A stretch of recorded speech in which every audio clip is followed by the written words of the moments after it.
Hello, dneska vám ukážu svoji guasha rutinu, dáme matchu a jdeme na to.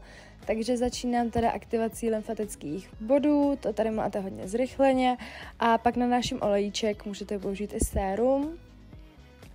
Celou masáž zahajuju pohybama přes čelist, který vedu vlastně přes ucho a dolů směrem ke krku.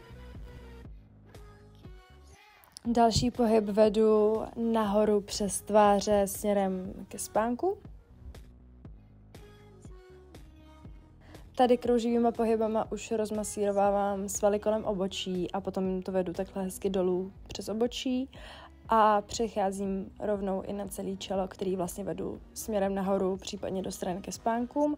A poslední pohyb vedu takhle dolů přes krk.